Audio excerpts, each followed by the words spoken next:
ॐ नमो भगवते वासुदेवाय। ॐ नमो भगवते वासुदेवाय। ॐ नमो भगवते वासुदेवाय। यः स्वानुभावम् अखिलं श्रुतिसारमेकम् आध्यात्मदीपम् अतितीर्षितां तमोऽन्धम् संसारिणां करुणयः पुराणगुह्यम् तं व्याससूनम् उपयामि गुरुं मुनीनाम्। नारायणं नमस्कृत्य नरं चैव नरोत्तमं देवीं सरस्वतीं व्यासं ततो जयमुदीरये। श्रवणतां स्वकतः कृष्ण पुण्यश्रवण कीर्तिनः हृदयन्तस्थो हि अभद्राणि विधुनोति सुहृत् सताम् नष्टप्रायेषु अभद्रेषु नित्यं भागवत सेवया भगवती उत्तम श्लोके भक्तिर्भवति नैष्ठिकी श्रवणतः श्रद्धया नित्यं गृणतश्च स्वचेष्टितं कालेन नातिदीर्घेण भगवान् विशते हृदि कृष्णाय वासुदेवाय देवकी नंदनाय च नंदगोपकुमाराय गोविंदाय नमो नमः। जय श्री कृष्ण चैतन्य प्रभु नित्यानंद श्री अद्वैत गदाधर श्रीवासादि गौर भक्त वृंद।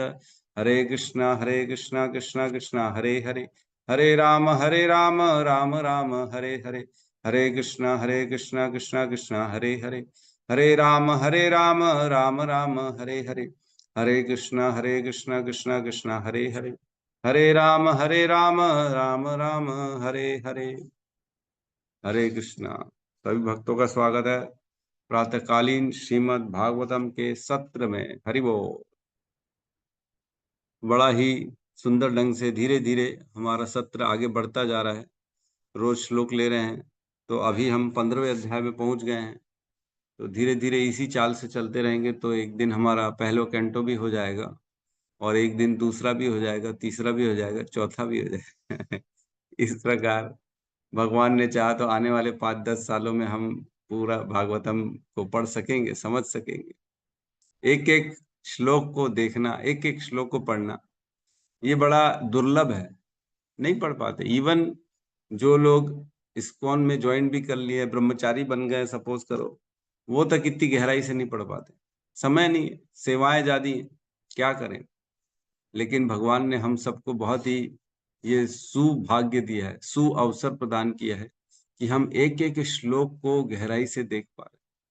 सोचो, केवल 7 दिन श्रीमद् भागवतम का श्रवण करने का जो महात्म है वो इतना अधिक है कि व्यक्ति तुरंत वैकुंठ धाम चला जाता है। 7 दिन हृदय से अच्छे से सुनने से, केवल 7 दिन सुनने से, श्रीमद् भागवतम के श्रवण मात्र से वैकुंठ की प्राप्ति हो जाती है। तो रोज सुनेंगे तो क्या होगा। जिसने रोज सुनने का अवसर मिल गया जिसे, उसकी क्या हालत होगी, उसकी क्या स्थिति बनेगी, ये तो कोई कल्पना भी नहीं कर सकता, है ना। तो कृपा है भगवान की हम सब पे, और हम इस लाभ को हमें छोड़ना नहीं चाहिए, है ना। जैसे लॉटरी का टिकट अगर किसी का लग जाए तो वो तो जी जान से संभालेगा ना लॉटरी के टिकट को। अरे भैया, इसमें तो पैसे मिल गए, मेरे 10 लाख रुपए का इनाम निकल गया है, उसको एकदम संभाल के तिजोरी में रखेगा। वैसे ही हमारा ये सु अवसर है, हमको इसको छोड़ना नहीं चाहिए, किसी भी कीमत पे नहीं छोड़ना चाहिए, क्योंकि इससे इससे उच्च कुछ है ही नहीं जीवन में। श्रीमद् भागवतम से बड़ा कुछ भी नहीं है, न धन, न परिजन, न संपत्ति, न अपनों का प्यार, न मोह, कुछ भी नहीं। ये सबसे ऊपर है। और जिस दिन हम ये समझेंगे उस दिन फिर इसको कभी छोड़ेंगे नहीं। भगवान में और श्रीमद् भागवतम में कोई अंतर नहीं है।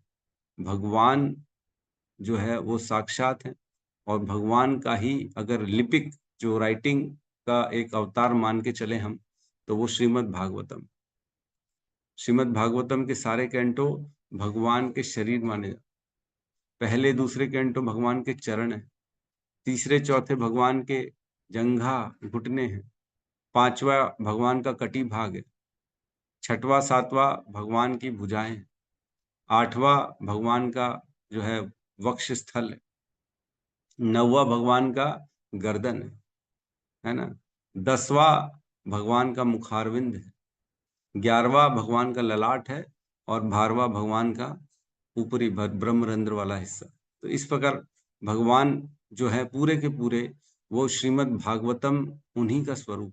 हमको ऐसे दर्शन करना चाहिए श्रीमद् भागवतम। तो जिसने ये मौका प्राप्त कर लिया उसकी तो बल्ले बल्ले है, और जिसने इस मौके को गंवा दिया उसके बारे में हम क्या कह सकते। ठीक है, तो कोई बात नहीं, हम प्रवेश करते हैं आज के सत्र में। कल हमने 24 नंबर श्लोक तक किया था, है ना? कल हमने 21, 22, 23, 24 किया, राइट? जी प्रभु। तो क्या कहते हैं 21, 22, 23 में? 21 में कहते हैं अर्जुन अपने विचारों को युधिष्ठिर के सामने प्रकट कर रहे हैं, जो कि कृष्ण से विलग हो गए हैं। कृष्ण का विरह अनुभव कर रहे हैं अर्जुन अपने हृदय में, और इसलिए भगवान की सारी बातों को स्मरण कर रहे हैं कि किस प्रकार कृष्ण मेरे साथ थे तो मैं कैसा फील करता था, मैं कैसे पूरी दुनिया को जीत लिया था कृष्ण के केवल मेरे साथ रहने से। तो 21 में कहते हैं मेरे पास वही गांडीव धनुष है, वे ही तीर हैं, उन्हीं घोड़ों के द्वारा खींचा जाने वाला वही रथ है, और उन्हें इस्तेमाल करने वाला मैं वही अर्जुन हूँ जिसके सामने सभी राजा सिर झुकाया करते थे, किंतु भगवान श्री कृष्ण की अनुपस्थिति में वे सब एक ही क्षण में शून्य हो गए हैं। यह वैसे ही है जैसे राख में घी की आहुति डालना, मायावी घड़ी से मायावी छड़ी से धन एकत्र करना, या बंजर भूमि में बीज बोना। तो बंजर भूमि में बीज बोने का कोई अर्थ नहीं है ना। और जादूगर की संपत्ति का कोई अर्थ नहीं है, वो तो खाली दिखाने मात्र के लिए आपके सामने इल्यूजन पैदा करता है। और राख में घी डालने से कोई औचित्य नहीं है, क्योंकि अग्नि जब तक नहीं है तब तक वो घी तो जाएगा नहीं। अग्नि एक एटीएम का काम करती है, इधर से लिया उधर तक पहुंचाए, इस लोक में लेके उस लोक तक पहुंचा देती है अग्नि। जो भी हम अग्नि को देते हैं, भगवान कहते हैं मैं अग्नि के मुख से, अग्नि से और ब्राह्मण के मुख से स्वीकार करता हूं। तो हम अगर कुछ भी चीज ब्राह्मणों को खिलाते हैं तो भगवान स्वीकार करते हैं, और अग्नि को देते हैं तो भगवान स्वीकार करते हैं। इस प्रकार यहाँ की चीजें उस लोक तक भगवान तक पहुंचाने के लिए ये दो एक जरिया है, जिसके थ्रू हम अपनी जो है अपनी जो भी हमको भगवान को मतलब चढ़ाना है, देना है, अर्पित करना है, वो सारी की सारी चीजें वहां तक पहुंचती है भगवान में। तो कल हमने तुलसीदास जी का भी एक दोहा बहुत सुंदर पढ़ा था। उसमें कहते हैं तुलसी नर का क्या बड़ा, समय बड़ा बलवान, भीलन लूटी गोपियां, वही अर्जुन वही बाण। वही अर्जुन था, वही बाण था, लेकिन फिर भी भीलों ने गोपियों को लूट लिया था। और समय बड़ा बलवान, ये समय समय की बात है। जब तक कृष्ण की कृपा होगी तब तक हमारे सारे काम बनेंगे, जब तक कृष्ण चाहेंगे तब तक हमारे काम बनेंगे, अन्यथा सारे काम बिगड़ते चले जाएंगे, है ना। फिर कहते हैं 22, 23 में, हे राजन, चूंकि आपने द्वारका नगरी में हमारे मित्रों तथा संबंधियों के विषय में पूछा है, अतः मैं आपको सूचित कर रहा हूं कि वे सब ब्राह्मणों द्वारा श्रापित होकर सड़े हुए चावल से बनी शराब पीकर उन्मुक्त हो उठे, और एक दूसरे को न पहचानने के कारण लाठियां लेकर परस्पर लड़ने लगे। अब केवल 4-5 को छोड़कर शेष सभी की मृत्यु हो चुकी है। तो सड़े हुए चावल का उन्होंने जो है मदिरा पी थी, कल हमने चर्चा करी, मदिरा पिया है यहाँ पे, उन्मुक्त हो गए, मदिरा में एकदम पागल हो गए, पहचान न सके, और एक दूसरे को उन्होंने सभी यदुवंशियों ने मार दिया, कुछ 4-5 ही शेष बचे। फिर 24 नंबर श्लोक में कहते हैं वास्तव में यह सब श्री भगवान की इच्छा के फलस्वरूप है कि कभी कभी मनुष्य एक दूसरे को मार डालते हैं और कभी कभी एक दूसरे की रक्षा करते हैं। ये भगवान की ही इच्छा है कि एक दूसरे जीव की रक्षा भी करता है, कभी कभी एक जीव दूसरे जीव का भक्षण करता है, मार देता है। तो हमें समझना चाहिए, बड़े सादे सादे एग्जाम्पल है हमारे सामने। एक गर्भ में जब बच्चा प्रवेश करता है तो गर्भ के अंदर उसकी रक्षा कौन कर रहा है? कौन उसको वहां पे खाना प्रदान कर रहा है? कौन उसको ज्ञान दे रहा है? कौन धीरे धीरे उसको बड़ा कर रहा है? कौन कर रहा है? ये सब भगवान की कृपा से। जब बच्चा इस धराधाम पे आ जाता है, जब वो पैदा भी हो जाता है, गर्भ से बाहर आ जाता है, तब माँ के स्तनों में दूध कौन लाता है? उसकी कौन रक्षा करता है? ऑटोमेटिकली आ जाता है, कोई डॉक्टर के पास जाके गोली लेने की जरूरत नहीं है। तो ये कैसे होता है? कौन कर रहा है ये? वैसे तो कभी नहीं आता। लेकिन जब बच्चा होता है तभी ऑटोमेटिकली माँ के अंदर मोह आ जाता है, माँ के स्तनों में दूध आ जाता है कि मैं बच्चे को पिलाऊं। ये प्रेम कैसे आ जाता है? ये भगवान के कारण आता है। भगवान वो प्रेम उत्पन्न करा देते हैं ताकि इस छोटे से नन्हे बालक की रक्षा हो सके, है ना। बट कई लोग कह सकते हैं कि नहीं नहीं प्रभु, आजकल तो कुछ कुछ माएँ तो झिल्ली में डाल के फेंक भी देती हैं। हाँ, आजकल ये सब होता है थोड़ा बहुत, ये कलयुग का प्रकोप है, ये कर्म के सिद्धांत हैं। कर्म के जो गति है वो तो सहनी पड़ेगी। इवन हम जानते हैं कृष्ण के पहले उनके जो 6-7 भाई थे, है ना, जिनका कंस ने वध कर दिया था, जो पैदा हुए और तुरंत उनको मार दिया गया। तो वो कौन थे 6? तो वो 6 के 6 जो थे वो पहले के, मेरे पास लिखा हुआ है, उनके कर्मों के कारण उनको ऐसा गति प्राप्त हुई। तो जो इनके कर्म जैसे होते हैं उनकी वो गति उनको प्राप्त होती है। तो हम आगे बढ़ते हैं, आज 25 और 26 नंबर श्लोक में प्रवेश करते हैं।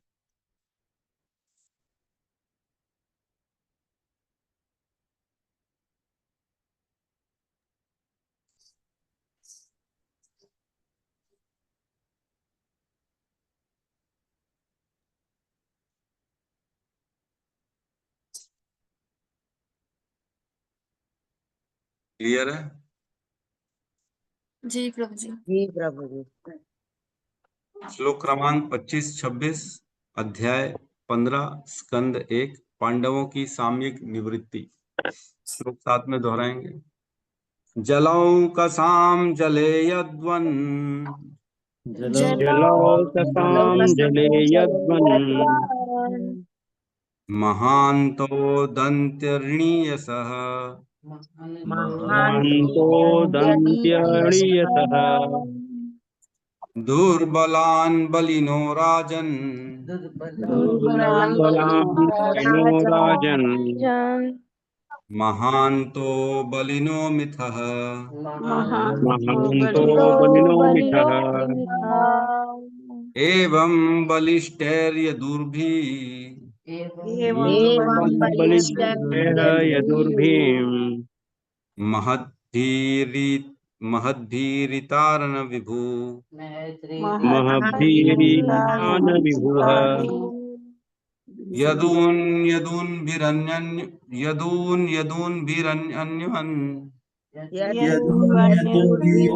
हिरण्योन्यम्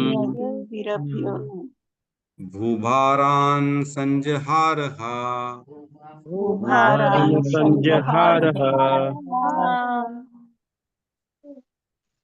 जलौकसां जलयद्वन् जलौकसां जलयद्वन् महान्तो दन्त्यर्णिशयः महान्तो दन्त्यर्णीयसः दुर्बलान् बलिनो राजन् बलिनो राजन् महान्तो बलियो मिथम् महान्तो बलिनो मिथः एवं यदुभिर्म एवं बलिष्ठैः यदुर्भिः महद्भिरिति रान् विभुः महद्भिरितरान् विभुः यदून् यदुभिर्नयोन्यम्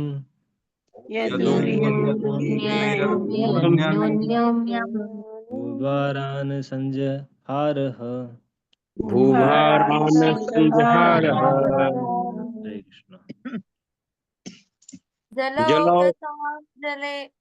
बोलिए प्रभु। जलौकसां जले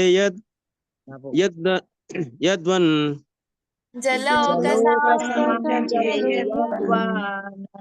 महान्तो दन्त्यर्णीयसः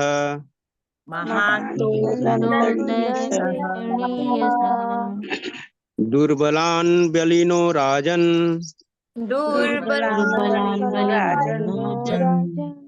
महान्तो बलिनो मिथः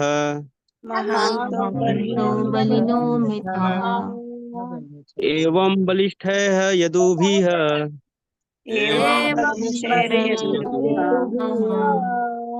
महद्भिरितरान् विभुः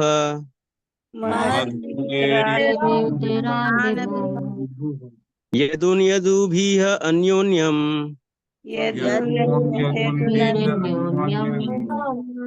भूभारान सज्जहारः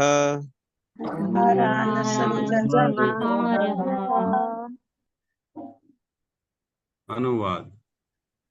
हे राजन, जिस प्रकार समुद्र में बड़े तथा बलशाली जलचर छोटे मोटे तथा निर्बल जलचरों को निगल जाते हैं, उसी प्रकार पूर्ण पुरुषोत्तम भगवान ने भी धरती का भार हल्का करने हेतु निर्बल यदु को मारने हेतु बलशाली यदु को और छोटे यदु को मारने हेतु बड़े यदु को भिड़ा दिया है। ओम अज्ञानतिमिरन्धस्य ज्ञानांजन शलाकया चक्षुरुन्मीलितं येन तस्मै श्री गुरुवे नमः। श्री चैतन्य मनोभीष्टं स्थापितं येन भूतले स्वयं रूपः कदा मह्यं ददाति स्वपदान्तिकम्। वन्देऽहं श्रीगुरु श्रीयुतपदकमलं श्रीगुरून् वैष्णवांश्च श्रीरूपं सागरजातं सहगण रघुनाथान्वितं तं सजीवं साद्वैतं सावधूतं परिजनसहितं कृष्ण चैतन्य देवं श्रीराधा कृष्ण पादान् सहगण ललिता श्री विशाखान्वितांश्च। हे कृष्ण करुणा सिंधु दीनबंधु जगतपते गोपेश गोपिका कांत राधा कांत नमस्तुते। तप्त कंचन गौरांगी राधे वृंदावनेश्वरी वृषभानु सुते देवी प्रणमामि हरि प्रिय। वांछा कल्पतरोभश्च कृपा सिंधुभ्य एव च पतितानां पावनेभ्यो वैष्णवेभ्यो नमो नमः।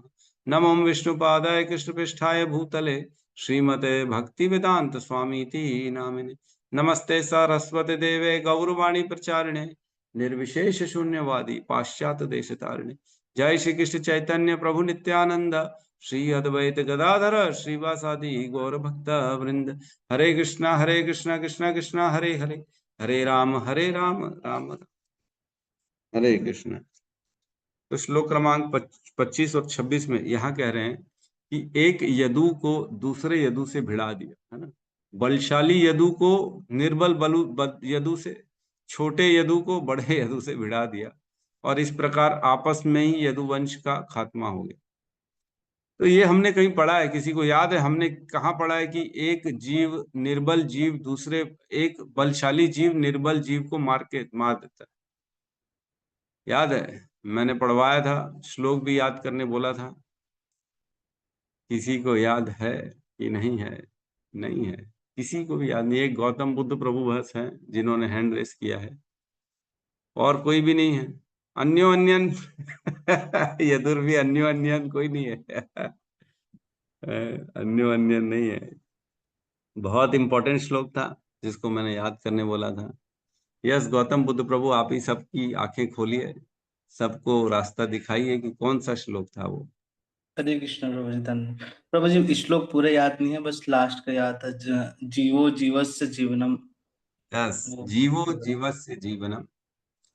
तो श्लोक इस प्रकार है, अहस्तानी सहस्तानाम अपदानी चतुष्पदाम, है ना, फाल्गुनी तत्र महताम जीवो जीवस्य जीवन, है ना। एक 13 मेरे ख्याल से 47 नंबर 47 का श्लोक है ना, 1.13.47। बहुत इंपॉर्टेंट श्लोक था, है ना, जिसमें कहते हैं अहस्तानाम सहस्तानी, नहीं, अहस्तानी सहस्तानाम अपदानी चतुष्पदाम फाल्गुनी तत्र महताम जीवो जीवस्य जीवनम। एक जीव का जीवन दूसरे जीव के जीवन के ऊपर निर्भर है। एक जीव अपने जीवन से दूसरे जीव को जीवन दे देता है ना। उसमें हमने पढ़ा था कि जो बगैर हाथ वाले हैं वो किसका भोजन बन रहे हैं? हाथ वालों का भोजन बन रहे हैं। अहस्तानी सहस्ताना, जिनके हाथ हैं उनका भोजन बन रहे हैं। अपदानी चतुष्पदाम, जिनके पैर नहीं हैं वो 4 पैर वालों के भोजन बन रहे हैं। और फल्गुनी तत्र महताम, फल्गुनी तत्र महताम मीन्स जो कमजोर हैं, जो निर्बल हैं, वो बलशाली का भोजन बन रहे हैं। और इस प्रकार जीवो जीवस्य जीवनम, एक जीव का जीवन दूसरे जीव के जीवन को जीवन दे देता, अपना जीवन दे के उसको जीवन दे देता है। मतलब खुद अंत हो जाता है, उसके शरीर का भक्षण कर लेता है और दूसरे को जीवन की प्राप्ति होती है, जीवन का पालन होता है। बेसिकली ऐसा मानते हैं, जीवन के पालन के लिए दूसरे जीव के जीवन को मारा जा रहा है। तो इसका अर्थ ये नहीं है कि हम भी बकरा मुर्गा खा के अपने जीवन का पालन कर लें। इसका अर्थ ये नहीं है। इसका अर्थ ये है कि ये प्रकृति का नियम है। जो नियम है उन्हीं के अनुसार पशु जीवन जीते, है ना, नियमों के अनुसार। क्योंकि कभी भी हम देखेंगे एक प्रकार का जो भोजन है, जैसे गाय का भोजन है, वो कभी भी जो है नॉनवेज किसी के भी मांस का भक्षण नहीं करेगा। कभी भी शेर वेज घास नहीं खाएगा, है ना। कभी भी गधा मांस नहीं खाता। गधा भी मांस नहीं खाता मेरे ख्याल से। घोड़ा भी मांस नहीं खाता। खाता है क्या? नहीं खाता। तो इस प्रकार एक जीवन इन लोगों के बीच में, पशुओं का क्या है, इनकी बाउंड्रीज बनाई गई हैं। ये बाउंड्रीज और नियमों के अंदर में रह के ही खाना खाते हैं, उनके बाहर कभी नहीं खाते। कभी भी ये लोग कुछ भी नहीं खा लेंगे, सूंघेंगे, भले मर जाएंगे, लेकिन गाय मर जाएगी लेकिन नॉनवेज नहीं खाएगी, क्योंकि उसको मालूम है मेरा भोजन है ही नहीं है, मैं कैसे खा लूं। लेकिन मनुष्य एक ऐसा जीव है जो कुछ भी खा लेता है, मौका टेरियन। हिज ग्रेस प्रशांत मुकुंद प्रभु कहते हैं, ना हम नॉन वेजिटेरियन हैं ना हम वेजिटेरियन हैं, हम तो मौका टेरियन है। जो मिलता है उसको खा लेते, जो मिल जाए, भेदभाव नहीं करते। वेज मिला, नॉन वेज मिला, अच्छा मिला, बुरा मिला, पुराना मिला, सड़ा मिला, सब खा लेते। लोग ऐसे ही हो गए आजकल, अपनी बुद्धि लगाना बंद कर दिए, शास्त्रों के अनुसार अपने जीवन को चलाना नहीं। तो यहाँ कह रहे हैं जलौम कसा जले यद्वन, जलौम कसा जले यद्वन। जैसे जल में जलचरों के मध्य, है, जैसे जलचर, जल में जैसे नदी समंदर होता है, जहाँ बहुत सारे जलचर होते हैं, है ना। मछली भी होगी, है ना, कछुए भी होंगे, और भी बड़े बड़े बड़ी मछलियां होंगी, और खूंखार मछलियां भी होंगी। ऐसा होगा जलचर, जलौम कसा जले यद्वन। जलचरों के मध्य भी, जल के अंदर क्या होता है, महांतो यदन, महांतो अद्यंत अणीयसः। जैसे बड़े प्राणी छोटे को खाते हैं। महांतो मीन्स बड़ा जो जलचर है वो छोटे जलचर को खा जाता है। बड़ी मछली छोटे मछली को खा जाती, मछली मछली को ही खा जाती, सेम प्रजाति में ही खा जाती। हम देख रहे हैं आजकल मनुष्य भी ऐसे हो गए, दूसरे मनुष्य के मांस का भक्षण करते हैं। बाहर बाहर चाइना में, जापान में, पता नहीं कहाँ कहाँ ऐसा मैं सुनता हूँ कि छोटे छोटे भ्रूण जो बच्चे मर जाते हैं, उनका मांस को पका के खाया जाता है। ये चालू हो चुका है पृथ्वी में। ज्यादा समय नहीं लगेगा हम तक भी आने में, क्योंकि धीरे धीरे ग्रोथ होती है, हर चीज की बढ़त होती है। हर गुण हम जानते, पढ़ चुके हैं। तीनों गुणों में रेस चल रही, सतोगुण, रजोगुण, तमोगुण में कैसे हम आगे बढ़ते जाएं, आगे बढ़ते जाएं। तो जब हम प्रैक्टिकली उसको एक बार देखेंगे ना अपने जीवन में उतार के, कि हाँ, जो जिस लाइन में रहता है ना, उस लाइन में वो प्रगति करता है धीरे धीरे। उसका उद्देश्य रहता है कि मैं जिस भी स्थिति में उसमें मैं बढ़ता चला जाऊं। अगर वो नेतागिरी में है तो उसका उद्देश्य होगा मैं एक दिन सबसे बड़ा नेता बनूं।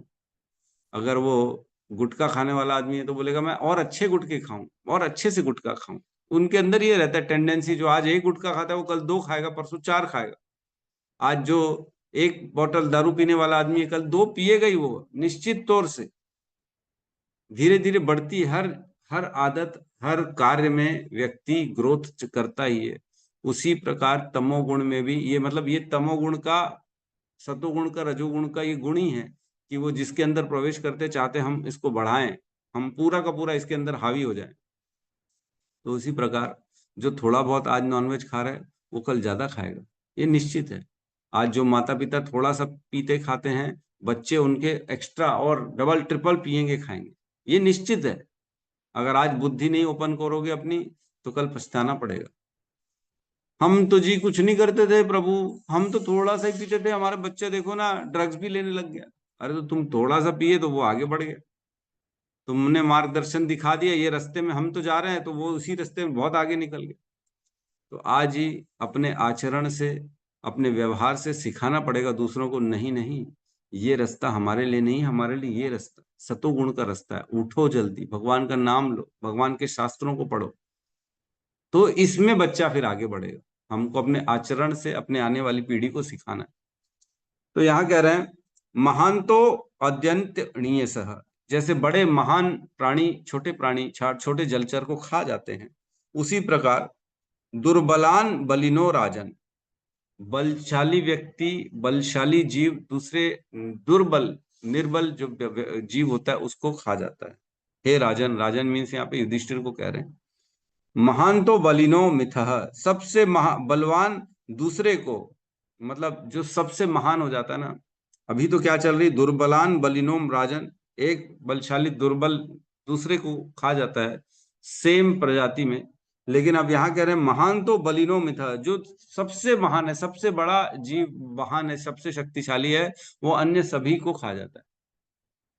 वो फिर प्रजाति भी नहीं देखता। जलचर तो जल में ही खाएगा ना भाई, जल में रहने वाला जल के बाहर तो निकल के नहीं खाएगा। लेकिन यहाँ कह रहे जो सबसे महान होता है ना, वो हर कुछ खा जाता है, सब जीवों को भेदभाव नहीं करता है, अपनी प्रजाति और दूसरी प्रजाति हो सबको खत्म कर देता। जैसे पहले होते थे डायनासोर, ऐसा मैंने सुना है, हमने तो पढ़ा नहीं, कभी देखा नहीं, लेकिन वो सब खाते थे डायनासोर। कुत्ता भी खाएगा, मनुष्य भी खाएगा, सांप भी खाएगा, पेड़ भी खाएगा, पौधा भी खाएगा, सब खाएगा वो। ऐसा सुना था, मेरे को पता नहीं सच है कि नहीं। तो सबसे जो बलवान होता है वो सभी के नीचे वालों को खा जाता है, कम वालों को। फिर कह रहे हैं इसी प्रकार, एवं इसी प्रकार बलिष्ठैर यदु भी, जो बलशाली यदुवंशी थे, बलिष्ठैर यदु भी महद्भिर इतरान विभु, बलिष्ठ यदु द्वारा कमजोर यदु को समाप्त किया गया, मार दिया गया। सेम, एवं मीन्स इसी प्रकार, जिस प्रकार बलिष्ठ जीव निर्बल जीव को खा जाते हैं, मार देते हैं, उसी प्रकार बलिष्ठैर यदु भी, बलिष्ठवान जो यदु थे, जो बलशाली यदु थे, वो महद्भिर इतरान विभु, जो कमजोर यदु थे उनको मार डाला, उनको खत्म कर डाला। और क्या कह रहे हैं, इस प्रकार तो खाली बलिष्ठ बच जाएंगे ना, केवल जो सबसे ज्यादा पहलवान होंगे वो बचेंगे।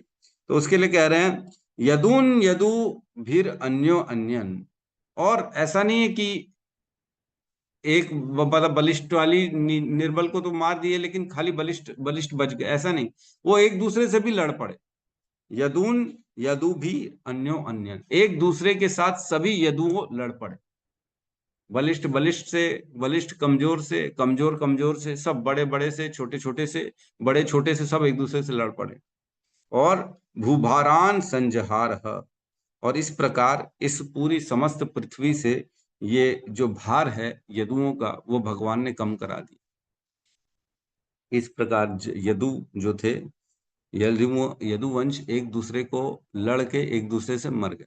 लेकिन पिछले श्लोक में हमने पढ़ा था कि कुछ 4-5 लोग बचे थे, याद है? श्लोक नंबर 23 में पढ़ा था हमने, चतुः पंचावशेषिता, मतलब 4-5 यदुवंश बच गए थे और बाकी तो सारे के सारे लोग मारे जा चुके थे। तो इस प्रकार सभी यदु जो हैं एक दूसरे से भिड़ गए थे। और इसके पीछे का जो है ना अर्थ ये बताया गया है कि भगवान जब जब आते हैं अपने पार्षदों को साथ में लेके आते हैं, और जब जब जाते हैं तो भगवान के भक्त और पार्षद उनके साथ चले जाते हैं। तो यदुवंश जो थे वो भगवान के साथ वो लोग थे जो कुछ तो गोलोक धाम से उनके साथ आए थे, कुछ स्वर्ग के जो है स्वर्ग के लोग थे, भगवान के साथ लीला करने के लिए आए थे। जो भगवान इन सब की लीला यहीं पे समाप्त करके वापस उनको, कुछ लोगों को स्वर्ग लोक में चले गए जो स्वर्ग से आए थे देवता अन्य लोग, और कुछ जो भगवान के पार्षद थे वो भगवत धाम को चले गए वापस भगवान के साथ। तो भगवान नहीं चाहते थे कि मैं जाऊं तो ये लोग मेरे विरह में पूरी पृथ्वी को उथल पुथल कर दें, क्योंकि हम जानते हैं कि जब भगवान के पार्षद आते हैं तो उनको क्या स्मरण रहता है। मैंने बताया है, जब जब भगवान के जो मुक्त जीव भगवान के साथ भगवान की लीला करने आते हैं तो उनको इस धराधाम पे आते तो क्या सब मालूम रहता है क्या? नहीं, वो भूल जाते हैं। क्या भूल जाते हैं? कि हम भगवान के पार्षद हैं, हम तो गोलोक के निवासी हैं, ये भूल जाते हैं। वो क्या याद रखते हैं? उनको ये याद रहता है कि हम कृष्ण के सेवक हैं, बस कृष्ण को प्रसन्न करना है, कृष्ण के जो कृष्ण बोलेगा वो हमको करना है, ये उनको याद रहता है। और हमारा उद्देश्य क्या है? कृष्ण को प्रसन्न करना, ये उद्देश्य है उनके जीवन का। इसीलिए हम जानते हैं कि जो गोपियां थी उनके घर में बच्चे रो रहे हैं, है ना, किचन में रोटी तवे पे रखी हुई है, लेकिन अगर कृष्ण ने बांसुरी बजा दी तो सब छोड़ के भग जाते थे, क्योंकि उनको ये मालूम था कि हमारे जीवन का उद्देश्य क्या है? कृष्ण की प्रसन्नता। फिर कपड़े पहने हैं ऊट पटांग, नीचे का ऊपर पहन लिए, ऊपर का नीचे पहन लिए, बस कृष्ण ने बुलाया तो हमको जाना है। उनके घर वाले रोकते थे, तुम अगर घर की दहलीज से बाहर निकले तो तुमको दोबारा घर में घुसने नहीं देंगे, आज के बाद तुम्हारा रिश्ता हमारा कट है। तो भी जो है गोपियां नहीं मानती थी और दौड़ पड़ती थी कृष्ण के। क्यों? क्योंकि उनका भाव था ना, वो मुक्त जीव का भाव उनके अंदर वहां से आया है। वो चीज याद है उनको कि हमको कृष्ण की सेवा करनी है, बाकी सब भूल जा, बाकी सब भगवान भुलवा देते हैं कि तुम मेरे नित्य पार्षद हो, तुम गोलोक के निवासी हो, अरे तुम और हम तो पुराना शाश्वत संबंध है, ये सब उनको याद नहीं रहता। केवल ये याद रहता है कि उद्देश्य जीवन का कृष्ण की प्रसन्नता। तो इस प्रकार यदुवंशियों को आपस में भिड़ाया ताकि वो मेरे साथ भगवान के धाम में जा सके। ठीक है, हम अगले श्लोक में प्रवेश करते हैं।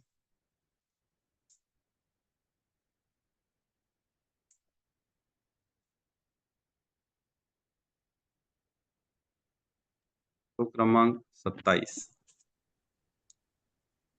देश कालार्थ युक्तानि देश कालार्थ युक्तानि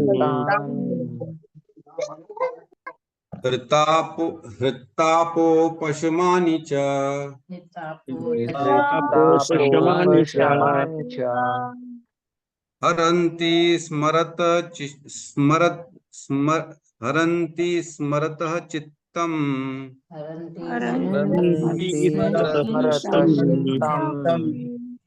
गोविंद अभिहितानि मे। गोविन्दाभिहितानि मे। देशकालार्युक्तानि देशकालार्थयुक्तानि ऋतापोपशमानि च तापोपशमानि च हरन्ति स्मरतश्चित्तम् हरन्ति स्मरतः चित्तम् गोविन्दाभिहितानि मे। गोविन्दाभिहितानि मे। देशकालार्युक्तानि देशकालार्थयुक्तानि ऋतापोपशमानि च तापोपशमानि च हरन्ति स्मरतः चित्तम् हरन्ति स्मरतः चित्तम् गोविन्दाभिहितानि मे। गोविन्दाभिहितानि मे। देशकालार्थयुक्तानि देशकालार्थयुक्तानि हितापूपशमानि च तापोपशमानि च हरन्ति स्मरतश्चित्तं हरन्ति स्मरतः चित्तम् गोविन्दाभिहितानि मे। गोविन्दाभिहितानि मे। हरे कृष्ण। अनुवाद। अब मैं भगवान गोविंद द्वारा मुझे दिए गए उपदेशों की ओर आकृष्ट हो रहा हूँ, क्योंकि वे देश काल की समस्त परिस्थितियों में हृदय की जलन को शांत करने वाले आदेशों से परिपूर्ण बनाए गए हैं। यहाँ पे कह रहे हैं कि अब क्योंकि मैं अब भगवान के बिना बहुत विरह फील कर रहा हूँ, तो मेरे को अच्छा नहीं लग रहा, मैं नहीं रह पा रहा हूँ उनके बिना, तो इसलिए कहाँ आकृष्ट हो रहा हूँ मैं, और उस ज्ञान की ओर आकृष्ट हो रहा हूँ जो भगवान ने मेरे को सुनाया था। देश काल अर्थ युक्तानि। अब इस देश काल अर्थ मतलब इस समय के अनुकूल अभी जो परिस्थिति चल रही, देश काल अर्थ युक्तानि, इस समय से युक्त, मैं बड़ी वेदना से युक्त हूँ इस समय देश काल अर्थ में। पशमानी च, मतलब इसको जो हृदय के जलन को बुझाने में अभी सक्षम है, इस समय के कहते ना, अरे बॉस अभी की समय की डिमांड क्या है इसको समझो, है कुछ भी करोगे क्या, अभी समय है क्या ये करने का। बच्चों को बोला जाता है रात को वीडियो गेम मत खेलो, मोबाइल मत देखो, टीवी मत देखो, ये कोई समय है टीवी खेलने का, मोबाइल देखने का। देश काल स्थान है ना, देश काल परिस्थिति के हिसाब से डिसीजन लिया जाता है, जो जिस समय करने योग्य कार्य है उस समय ही करना चाहिए। गलत समय किया गया सही कार्य भी गलत हो जाता है कि नहीं? गलत समय किया गया सही कार्य भी गलत हो जाता है, चाहे हम कोई भी कार्य करें। तो इसी प्रकार यहाँ बता रहे हैं कि अब जो इस समय की डिमांड है कि जो मैं हृदय की जलन है, उस हृदय की जलन को मैं क्या करूं? शमन करूं, बुझाऊं। उपशमानी च कैसे? हरंति स्मरस्त चित्तम, जो सबको आकर्षित करते हैं, सबके मन को भगवान गोविंद जो आकर्षित करते हैं। गोविंद आभि हितानि च, ऐसे गोविंद के द्वारा जो मुझे परम ज्ञान सुनाया गया था, अब मैं उसकी ओर आकृष्ट हो रहा हूं। तो कौन सा भगवान ने परम ज्ञान सुनाया था? सब बताओ। भगवत गीता, याद है ना? कुरुक्षेत्र में भगवान ने अर्जुन को भगवत गीता सुनाई। अब क्या कर रहे अर्जुन कि अब मैं उस भगवत गीता की ओर आकर्षित हो रहा हूं, क्योंकि वही एक ऐसा साधन है जिससे मैं अपने मन की जलन, अपने इस विरह का दुख को दूर कर सकता हूं अपने अंदर से। बहुत इंपॉर्टेंट श्लोक है ये, जिसमें हमको ये सीखने को मिलता है कि किसी भी प्रकार का दुख हो, किसी भी प्रकार का जलन हो, किसी भी प्रकार का कैसा भी शोक क्यों न जीवन में हो, उस शोक को दूर करने की क्षमता केवल और केवल भगवत गीता में। वह ज्ञान जो भगवान ने अर्जुन को दिया है। भगवान कहते हैं मत चित्ता सर्व दुर्गाणी मत प्रसादात तरिष्यति अथ चेत्वम अहंकारात न शोषति विनश्यति। 18वें अध्याय में भगवान कहते हैं भगवत गीता के अर्जुन को, हे अर्जुन, मत चित्ता सर्व दुर्गाणी मत प्रसादात तरिष्यति, मेरे इस प्रसाद जो भगवत गीता के रूप में मैंने तुमको दिया है, मत चित्ता सर्व दुर्गाणी, मेरे अपने चित्त को मुझ में लगाओ, केवल और केवल मुझ में, और जो मैंने ये तुमको ज्ञान दिया है इसके अनुसार अपने जीवन को जियो। मत चित्ता सर्व दुर्गाणी मत प्रसादात तरिष्यति, सारे कर्म इस ज्ञान के आधार पे रहते हुए करो, और मेरे प्रसाद जो ये भगवत गीता का ज्ञान मैंने तुमको प्रसाद रूप में दिया है, इस प्रसाद के अनुसार अपने जीवन को, अपने कार्यों को करो, है ना? तो क्या होगा? अथ चेत्वम अहंकारात, लेकिन अगर तुम अहंकार वश काम करोगे, अगर तुम अपने दिमाग से काम करोगे, तो क्या होगा?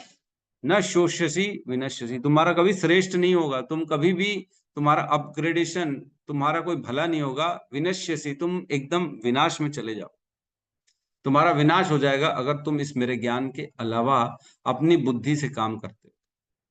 क्लियर कट भगवान ने 18वें अध्याय में कहा। तो यही ज्ञान के बारे में चर्चा चलती है। तो हम एक बार ना इसके तात्पर्य को पहले पढ़ लेते हैं, फिर हम चर्चा करेंगे, है ना? क्योंकि तात्पर्य पढ़ना चाहिए इसका। तो आनंदायिनी माता जी तैयार हैं आप? हरे कृष्णा प्रभु जी, आज तबीयत मेरा ठीक नहीं है, किसी को बोलिए तबीयत ठीक नहीं है? ठीक है, तो हम गौतम बुद्ध प्रभु को कहते हैं। जी प्रभु जी। ठीक है, बाकी लोग कृपया म्यूट कर लें। ठीक है, मैंने म्यूट कर दिया सबको। पढ़ो प्रभु जी। यस, पढ़िए प्रभु जी। तात्पर्य श्रील प्रभुपाद की जय। यहाँ पर अर्जुन का संकेत श्रीमद् भगवत गीता के उपदेश की ओर है, जिसे श्री भगवान ने कुरुक्षेत्र के युद्ध स्तर पर प्रदान किया था। श्री भगवान द्वारा दिए गए श्रीमद् भगवत गीता के उपदेश न केवल अर्जुन के लाभ के लिए थे, अपितु समस्त देशों तथा समस्त काल के लिए है। पूर्ण पुरुषोत्तम भगवान द्वारा कही गई श्रीमद् भगवत गीता समस्त वैदिक शास्त्रों का सार है। जिन लोगों के पास उपनिषद, पुराण तथा वेदांत सूत्र सरीखे विशाल वैदिक ग्रंथों को पढ़ने हेतु समय नहीं है, उनके लिए स्वयं श्री भगवान ने यह ग्रंथ सुंदर ढंग से प्रस्तुत किया है। यह ग्रंथ महान पौराणिक महाकाव्य महाभारत के अंतर्गत आता है, जिसे विशेष रूप से अल्प बुद्धिमान श्रेणी के मनुष्य हेतु, यथा स्त्रियों, श्रमिकों तथा ब्राह्मण, क्षत्रिय और उच्च वर्गीय वैश्यों की अयोग्य संतान हेतु तैयार किया गया था। अर्जुन के मन में कुरुक्षेत्र के युद्ध स्थल में जो समस्या उठी थी, वह श्रीमद् भगवत गीता की शिक्षाओं से सुलझ गई थी। अब जबकि श्री भगवान पृथ्वी के लोगों की दृष्टि से ओझल हो चुके थे और अर्जुन अपने पराक्रम तथा प्राधान्य को खोने जा रहा था, तो उसे पुनः श्रीमद् भगवत गीता की महान शिक्षाओं का स्मरण करना चाहा, क्योंकि वह लोगों को शिक्षा देना चाह रहा था कि न केवल समस्त प्रकार के मानसिक कलेशों में सांत्वना दिलाने हेतु अपितु संकट उपस्थित होने पर बड़ी बड़ी कठिनाइयों से निकलने हेतु भी श्रीमद् भगवत गीता से निराकरण किया जा सकता है। कृपा सिंधु श्री भगवान अपने पीछे श्रीमद् भगवत गीता की महान शिक्षाएं इसलिए छोड़ते गए जिससे मनुष्य श्री भगवान के भौतिक दृष्टि से अदृश्य होने पर भी उनकी शिक्षाओं को ग्रहण कर सके। भौतिक इंद्रियों से परमेश्वर का अनुमान कोई नहीं लगा सकता, लेकिन श्री भगवान अपनी अचिंत्य शक्ति से पदार्थ के माध्यम से बद्ध जीवों की इंद्रियों द्वारा अनुभूति किए जाने हेतु अवतरित हो सकते हैं, क्योंकि पदार्थ भी श्री भगवान की प्रकट शक्ति का दूसरा रूप है। इस प्रकार श्रीमद् भगवत गीता या श्री भगवान की कोई प्रमाणिक शास्त्रीय शाब्दिक अभिव्यक्ति श्री भगवान का अवतार है। श्री भगवान की ध्वनि अभिव्यक्ति में और स्वयं श्री भगवान में कोई अंतर नहीं है। कोई भी मनुष्य श्रीमद् भगवत गीता से वही लाभ उठा सकता है जो अर्जुन ने श्री भगवान की व्यक्तिगत उपस्थिति में उठाया था। कोई भी श्रद्धालु मनुष्य जो भावबंधन से मुक्त होने का इच्छुक रहता है वह श्रीमद् भगवत गीता से बहुत आसानी से लाभ उठा सकता है। इसी दृष्टि से श्री भगवान ने अर्जुन को उपदेश दिया, मानो उसे इसकी आवश्यकता थी। श्रीमद् भगवत गीता में 5 महत्वपूर्ण ज्ञान की बातें खोज निकाली गई थी, जिनका संबंध परमेश्वर, जीव, प्रकृति, देश और काल तथा कर्म विधान से है। इनमें से परमेश्वर तथा जीव गुणात्मक रूप से एक है। दोनों का अंतर पूर्ण तथा उसके अंश के अंतर जैसा है। प्रकृति जड़ पदार्थ है जिसमें 3 विभिन्न गुणों की अंतःक्रिया होती रहती है और शाश्वत समय तथा असीम अवकाश भौतिक प्रकृति के जगत के परे माने जाते हैं। जीव के कार्यकलाप विभिन्न प्रकार की मनोवृत्तियां हैं जो जीव को प्रकृति के अंदर तथा बाहर जकड़ सकती है, मुक्त कर सकती है। इन सभी विषयों की संक्षिप्त व्याख्या श्रीमद् भगवत गीता में हुई है और इसके आगे प्रबुद्ध करने हेतु श्रीमद् भगवत गीता में भी उनका विस्तार किया गया है। इन 5 विषयों में से परमेश्वर, जीव, प्रकृति तथा देश काल शाश्वत है, लेकिन इनमें से जीव, प्रकृति तथा काल परमेश्वर के नियंत्रण में रहते हैं, जो स्वयं परमेश्वर तथा किसी अन्य नियंत्रण से पूर्ण रूप से स्वतंत्र होते हैं। परमेश्वर परम नियंता है। जीव की भौतिक गतिविधि अनादि है, लेकिन इसे आध्यात्मिक गुण में स्थानांतरित करके ठीक किया जा सकता है। इस प्रकार यह भौतिक गुणात्मक प्रतिक्रियाओं में नहीं रह जाती। श्री भगवान तथा जीव दोनों प्रबुद्ध है और उनकी पहचान जीवित शक्ति के रूप में होती है, लेकिन प्रकृति की अवस्था जिसे महातत्व कहते हैं, उसके अंतर्गत जीव अपने को श्री भगवान से अलग समझने की गलती करता है। वैदिक शास्त्रों की पूरी योजनाएं ऐसी भ्रांत धारणा को निर्मूल करने के निमित्त है और इस प्रकार जीव को भौतिक पहचान के भ्रम मोह से मुक्त करती है। जब यह भ्रम मोह ज्ञान तथा वैराग्य से समूल नष्ट हो जाता है, तब जीव कर्ता तथा भोक्ता दोनों का उत्तरदायित्व संभालता है। श्री भगवान में भोग की भावना वास्तविक है, लेकिन जीव में ऐसी भावना मात्र मनचाही इच्छा है। भगवान भावना का यह अंतर ही दोनों स्वरूपों का है। श्री भगवान तथा जीव का अंतर है, अन्यथा श्री भगवान और जीव में कोई अंतर नहीं होता। अतः जीव सदैव एक साथ एक तथा भिन्न होता है। श्रीमद् भगवत गीता का समस्त उपदेश एक मात्र इसी सिद्धांत पर आधारित है। श्रीमद् भगवत गीता में श्री भगवान तथा जीव दोनों को सनातन कहा गया है और श्री भगवान का धाम जो भौतिक आकाश से बहुत दूर है उसे भी सनातन बताया गया है। जीव को श्री भगवान के सनातन जगत में रहने हेतु आमंत्रित किया जाता है और जहां आत्मा की मुक्ति क्रियाशीलता प्रकट होती है, उस श्री भगवान के धाम में पहुंचने की विधि को सनातन धर्म कहा जाता है। किंतु भौतिक पहचान की भ्रांत धारणा से मुक्त हुए बिना कोई भगवत धाम नहीं पहुंच सकता। श्रीमद् भगवत गीता हमें सिद्धि की इस अवस्था को प्राप्त करने की सूत्र उपलब्ध करती है। भौतिक पहचान की भ्रांत धारणा से मुक्त होने की विधि अलग अलग अवस्थाओं में सकाम कर्म से लेके अनुभव सिद्ध दर्शन, भक्तिमय सेवा तथा दिव्य अनुभूति कहलाती है। ऐसी दिव्य अनुभूति तभी संभव है जब उपयुक्त संपूर्ण बातें श्री भगवान के साथ जोड़ दी जाए। वेदों द्वारा निर्दिष्ट मनुष्यों के कर्तव्य बद्ध जीव के पापी मन को धीरे धीरे शुद्ध करते हैं और उसे ज्ञान की अवस्था तक ले जाते हैं। ज्ञान प्राप्त करने की शुद्ध अवस्था श्री भगवान की भक्ति में सेवा का आधार बनती है। जब तक मनुष्य जीवन की समस्याओं का समाधान ढूंढता रहता है, तब तक उसकी जानकारी ज्ञान या शुद्ध ज्ञान कहलाती है। किंतु जीवन के वास्तविक समाधान की अनुभूति होने पर मनुष्य श्री भगवान की भक्ति में सेवा में लग जाता है। श्रीमद् भगवत गीता का शुभारंभ जीवन की समस्याओं से होता है, जिसमें पदार्थ के तत्वों को आत्मा से अलग करके देखा जाता है और हर तरह से यह सिद्ध किया गया है कि आत्मा सभी परिस्थितियों में अविनाशी है और पदार्थ, मन तथा शरीर रूपी ब्राह्य आवरण परिवर्तित होकर फिर से दुखों से भरे इस संसार में आते हैं। अतएव श्रीमद् भगवत गीता विभिन्न प्रकार के कष्टों को समाप्त करने हेतु है और अर्जुन ने इस महान ज्ञान का आश्रय लिया जो उन्हें कुरुक्षेत्र के युद्ध में प्रदान किया जा चुका था। हरे कृष्ण। हरे बोल, हरे बोल, बहुत सुंदर। हरे कृष्ण। तो यहाँ पे भगवत गीता का महात्म्य बताया गया है कि भगवत गीता क्यों जरूरी है और किस प्रकार अर्जुन ने भगवत गीता का ज्ञान कुरुक्षेत्र में लिया, और ऐसा ज्ञान जिसमें मुख्यतः 5 बातों का चर्चा हुई है। परमेश्वर, जीव, परमेश्वर, जीव, प्रकृति, काल और कर्म। इनमें से 4 चीजों को जो है शाश्वत बताया गया है, एक को शाश्वत नहीं बताया गया। प्रकृति शाश्वत है, जीव शाश्वत है, परमेश्वर शाश्वत है और काल शाश्वत है, लेकिन कर्म को शाश्वत नहीं बताया। क्यों नहीं बताया गया? कर्म कभी भी साथ छोड़ता तो नहीं है, हमेशा। हमने तो यही पढ़ा है, अवश्य में भोक्तव्यम कृतम कर्म शुभाशुभम न शीयते भुक्तम कर्म कल्प कोटि शतैरपि। कभी भी कर्म को नहीं काटा जा सकता। न भुंगते शीयते कर्म, कभी भी बिना भोगे कर्म नहीं खत्म होता। कल्प कोटि शतैरपि, कल्प कोटि, 1 कोटि कल्प, मतलब हजारों लाखों कल्प बीत जाने के बाद भी कर्म को कभी भी जीरो नहीं किया जा सकता बिना भोगे, ये कह रहे हैं। तो यहाँ कह रहे हैं कर्म शाश्वत नहीं है, तो बिल्कुल शाश्वत नहीं है, क्योंकि जैसे ही हम भगवान के नाम का उच्चारण करते हैं तो हमें समस्त कर्मों से मुक्त कर दिया जाता है। सांकेत्यम परिहास्यम व स्थोभनम हेलनम एव वा, है ना। वैकुंठ नाम ग्रहणम अगशेष अगहरम विदु, मतलब तुरंत सभी पापों से उसको मुक्त कर दिया जाता है, भले वो सांकेतिक में या मजाक मजाक में या गाने के हिसाब से या सीरियसली किसी भी तरीके से भगवान का नाम उच्चारण करता है।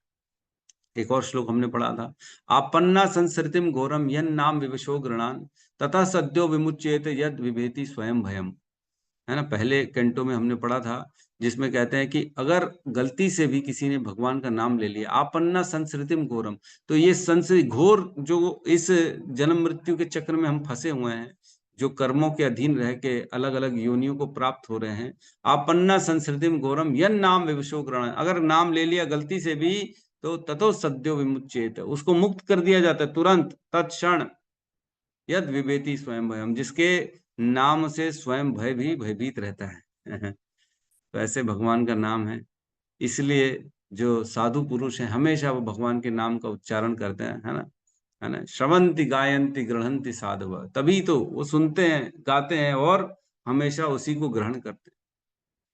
तो कुंती महारानी भी अपनी स्तुति में कहती हैं, श्रवंति गायंति गृहंति अभीक्षणः स्मरन्ति निंदन्ति तवे हितम जना तएव पश्यन्ति अचिरेण तावकम भव प्रवाहो परमम पदाम्बुजम।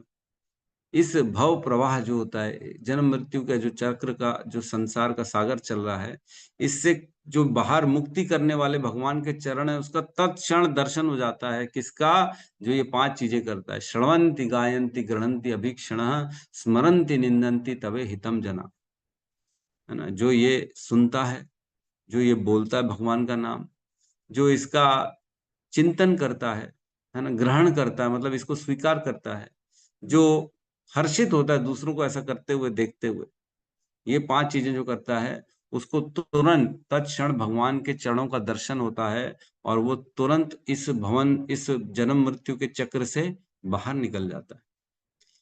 तो ये सारा ज्ञान भगवत गीता में दिया गया है, काल का, कर्म का, जीव का, परमेश्वर का और प्रकृति का। तो कर्म, प्रकृति, जीव और परमेश्वर का संबंध क्या है आपस में, है ना। जीव भी शाश्वत है, परमेश्वर भी शाश्वत है, क्वालिटी में दोनों सेम है, सत्य चित आनंद है दोनों। लेकिन परमात्मा जो है, परमेश्वर जो है, वो भोक्ता है और जो जीव है वो सेवक है, वो सेवक है और वो सेवा लेने के लिए, ये अंतर। वो बहुत बड़े हैं, हम छोटे से, ये अंतर। तो हमको हमारी जो स्वाभाविक जो हमारा जो एक डेजिग्नेशन है, जो हमारा अस्तित्व है, उसको पहचानना है भगवत गीता के माध्यम से, है ना। भगवान कहते हैं ना, ममेव अंश जीव लोक जीव भूत सनातन मन शस्त्राणि इंद्रियाणि प्रकृति स्थानी कर्षति। सारे के सारे जीव मेरे अंश हैं और उनको मेरे पास ही आना है ना। भगवान बुलाते हैं हमको, हम कैसे इस संसार में केवल इच्छा द्वेष के कारण फंसे हुए, अलग अलग योनियां प्राप्त करें। इच्छा द्वेष समुत्थेन द्वंद्व मोहेन भारत सर्गे यान्ति परम तपः, नहीं सर्गे यान्ति परम तपः, क्या था श्लोक? इच्छा द्वेष समुत्थेन द्वंद्व मोहेन भारत सर्वभूतानि सम्मोहम सर्गे यान्ति परम तपः। सभी के सभी लोग केवल इसी इच्छा द्वेष के मोह में फंसते हैं और वापस इसी संसार में आ जाते। इच्छा करी तो दोबारा आना पड़ेगा, द्वेष किया तो दोबारा आना पड़ेगा, मोह में फंस जाते हैं इसी। अरे मेरा कम से कम मेरा एक तो मेरा पुत्र तो मेरा है ना, कम से कम चलो मैं बाकी सबसे वैराग्य कर लिया हूं, लेकिन एक मेरा बच्चा, एक मेरी बेटी, एक मेरा पुत्र, एक मेरे माँ, एक मेरे कम से कम मैं एक का तो हूं। ये एक इच्छा, ये एक मोह फंसा के वापस ला देगा दोबारा, फिर पूरा जीवन, फिर दूसरे जीवन में फिर नई नई इच्छाएं, फिर नए तरीके से फंसना, फिर जो इच्छा करी फिर उसमें फंस जाएंगे। तो ये चक्रव्यूह है एक तरह से। जैसे अभिमन्यु चक्रव्यूह में प्रवेश तो कर गए थे, उनको निकलना नहीं आता था, वैसे ही हम प्रवेश तो कर गए हैं लेकिन निकलना नहीं आता। इससे निकलना बहुत दुस्तर है, बहुत दुस्तर, मुश्किल है, बहुत भारी, बहुत मुश्किल है। लेकिन आसान तब बन जाता है जब हम भगवत गीता की शरण में जाते हैं, है ना। भगवत गीता हमको सिखाती है कि कैसे भाव से, किस इच्छा से, कैसे हृदय में कैसी भावना रखते हुए अपने कर्मों को करना है। भगवान ने भगवत गीता में बताया, 3 अध्याय के 9वें श्लोक में भगवान कहते हैं, कर्मणो अन्यत्र लोको एवं कर्म बंधन, है ना। इस संसार में कर्म कैसे करो, सभी कर्म जो है वो बंधन के कार्य करते हैं। यज्ञ अर्थात कर्मणो अन्यत्र लोको एवं कर्म बंधन, कैसे करो, यज्ञ, यज्ञ के रूप में कर्म करो और सारे के सारे कर्म भगवान को समर्पित करते चलो। इस प्रकार तुम कर्मों के बंधन से मुक्त रहोगे हे अर्जुन। अदरवाइज तो कर्म का जो बंधन है वो सबके ऊपर लागू है।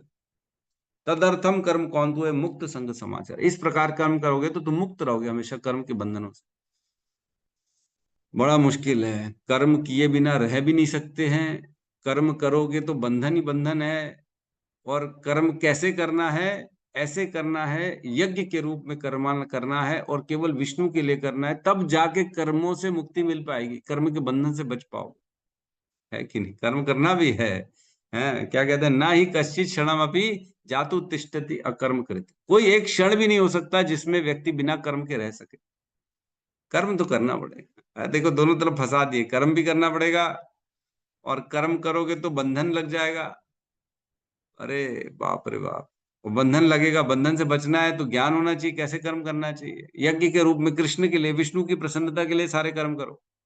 ये ज्ञान नहीं होगा तो कर्म में फंसते चले जाएंगे, और कर्म में फंसेंगे तो जैसे जैसे कर्म करेंगे वैसे वैसे कर्म बनेंगे, फिर उसको भोगने के लिए आना पड़ेगा। अवश्य में भोक्तव्यम कृतम कर्म शुभाशुभम, छूटेगा नहीं कर्म का बंधन। कर्म से क्या उत्पन्न होगा, पाप और पुण्य उत्पन्न होगा, और पाप और पुण्य उत्पन्न होगा तो उनको सहना पड़ेगा फिर, है ना। अनिष्टम इष्टम मिश्रम च त्रिविध कर्मण फलम, 3 प्रकार के कर्मों को फल सहना पड़ेगा। अनिष्ट भी सहना पड़ेगा, इष्ट भी सहना पड़ेगा, मिश्रित भी सहना पड़ेगा। इस प्रकार के कर्मों के फलों का चर्चा करें। अनिष्टम इष्टम मिश्रम च त्रिविधा कर्मणा फलम भवति अन्न अत्यागी नाम प्रेत्य न तु सन्यासी नाम क्वचित। जो त्याग की भावना रख के, जो अपने कर्म को भगवान पे समर्पित करते हुए करता है, उस पे तो ये लागू नहीं होता। लेकिन जो अत्यागी है, जो त्याग नहीं कर रहा अपने कर्मों को भगवान के लिए, उसको तो भोगना पड़ेगा। भवती अत्यागी नाम प्रेत्य, प्रेत्य मीन्स मृत्यु के बाद भी प्रेत बन जाएगा, अनेक अनेक योनियों में जाएगा, तो भी भोगना पड़ेगा उसको ऐसे कर्मों को। तो भगवान ने इतना डिवाइन नॉलेज हमको दिया है भगवत गीता का। हम बहुत ही सौभाग्यशाली हैं जो हमको ये ज्ञान मिला है। मैं तो बहुत भगवान की, हमेशा भगवान के प्रति कृतज्ञ रहता हूँ कि हे भगवान, आपने ऐसे गुरु को भेज दिया हमारे जीवन में जिसने इतनी आसानी, इतनी आसान आसान भाषा में हमको भगवत गीता का ज्ञान समझाया। श्रील प्रभुपाद की जय।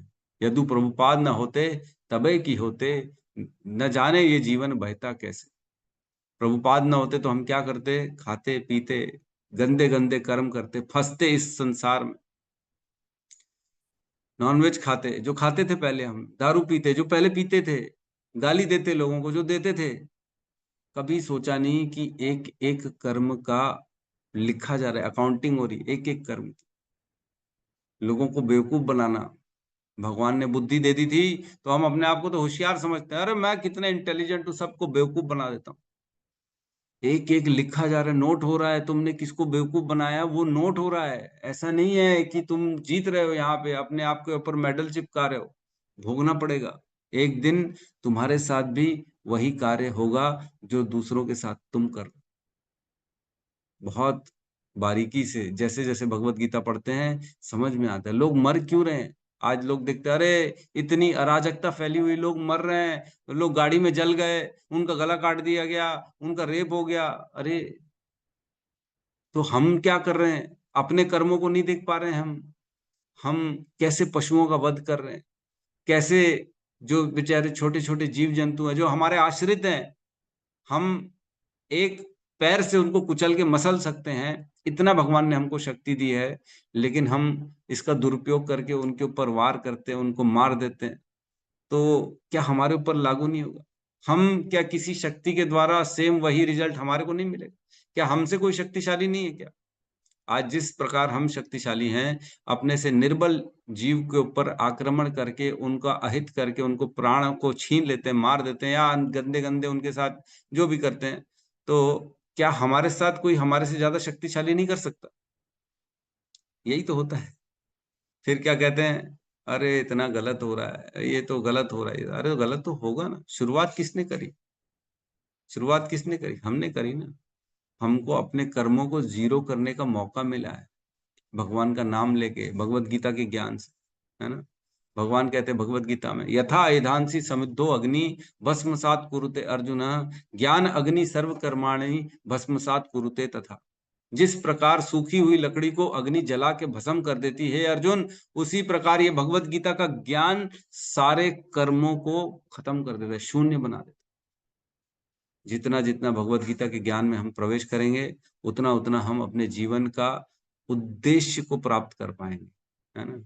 नायम देहो देह भाजाम निर्लोके कष्टान कामान अर्हते व्यंग भुजाम ये तपो दिव्यम पुत्र कायेन सत्वम तस्मात् शुद्धेत ब्रह्म सौख्यम तो अनंतम। ये जीवन क्यों मिला है? भोगों के लिए नहीं मिला है, इंद्रिय तृप्ति के लिए नहीं मिला है, कुत्ते बिल्ली सुअर की तरह केवल खाना पीना। एक मैं लेक्चर में सुन रहा था, उसमें कहते हैं मनुष्य से ज्यादा अच्छा भोग तो सुअर भोगता है।